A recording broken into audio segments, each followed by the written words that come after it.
Now, you might think the pirate life is all about treasure hunts and pirates, but let me tell you, it's less Pirates of the Caribbean and more Final Destination on the high seas. Disease and illness.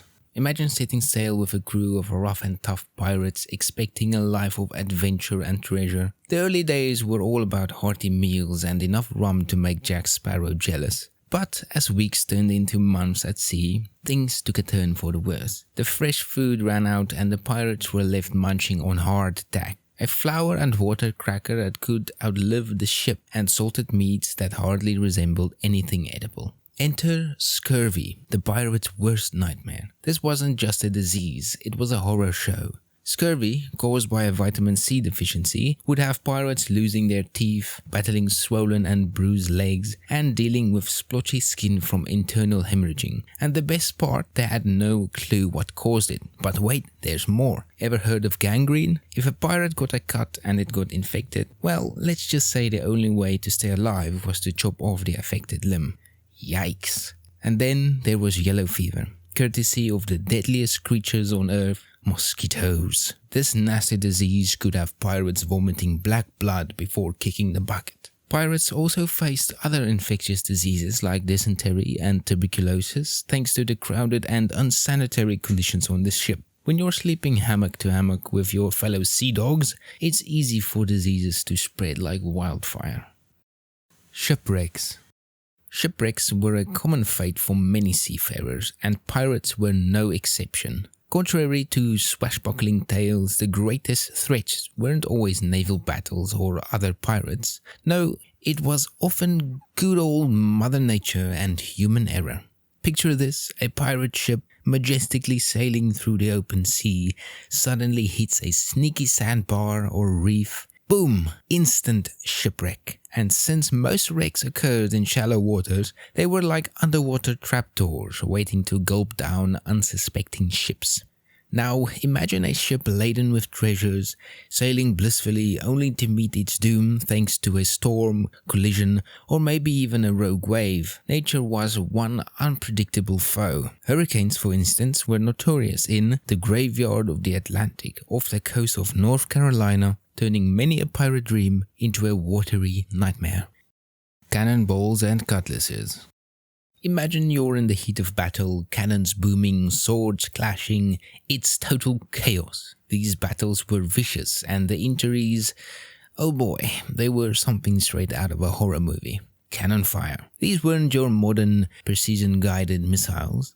We're talking about heavy iron balls flying haphazardly, turning everything in their path into splinters. Getting hit by one? Let's just say it often meant a quick, albeit messy, exit from this world. Then there's the matter of bullets. In the Golden Age of Piracy, firearms like the musket and pistols were all the rage. Pirates would prepare their shots in advance, carrying them on bandoliers across their chests. These weapons were far from accurate, but in those close quarters of ship combat, they did the job. Injuries ranged from flesh wounds to lost limbs and, quite often, life itself. And who can forget the classic cutlass? This sword was the pirate's bread and butter in close combat. Its heavy curved blade was perfect for hacking and slashing through ropes, canvas, and quite often enemy flesh. It was common to see pirates with all sorts of cuts and stabs, often leading to severe infections, given the less than sterile conditions aboard. Pirate punishments. First up, we have keel hauling. This wasn't your average time out. It was a brutal form of punishment where a sailor was tied and dragged under the ship's hull from one side to the other. The ship's barnacle-covered bottom would shred their clothes and skin, turning them into a bloody mess if they didn't drown first. Keel hauling was often deadly and is said to have occurred right up until the mid-19th century. Marooning was another severe punishment where a pirate was left on a remote, uninhabited island with just a bottle of rum, a pistol, and some gunpowder. It was basically a death sentence, as the stranded pirate would be left to die without food or water. Executions.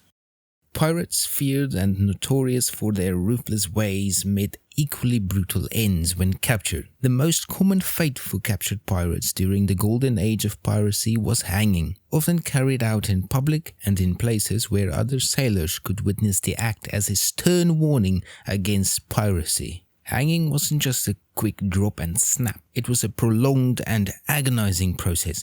In many cases, the condemned would be left to slowly strangle to death, a process that could take several minutes. The execution method was sometimes referred to as the devil's jig or the gallows dance, due to the convulsions and swinging movements of the dying person. After death, the bodies were often left hanging until at least sundown, and sometimes even longer, serving as a gruesome reminder of the consequences of piracy. The executions were not just a simple act of justice, they were elaborate ceremonies designed both to punish the guilty and to serve as a deterrent to others. The spectacle often began with the condemned pirate paraded through the town to the site of execution. A clergyman would accompany them reciting passages of repentance, and before the execution, the charges against the pirate would be read aloud, followed by a sermon about the evils of piracy. The pirate would then be given a chance to make a final statement before meeting their end. In some cases, particularly notorious pirates were hanged and then gibbeted, their bodies placed in an iron cage and left to rot in public view.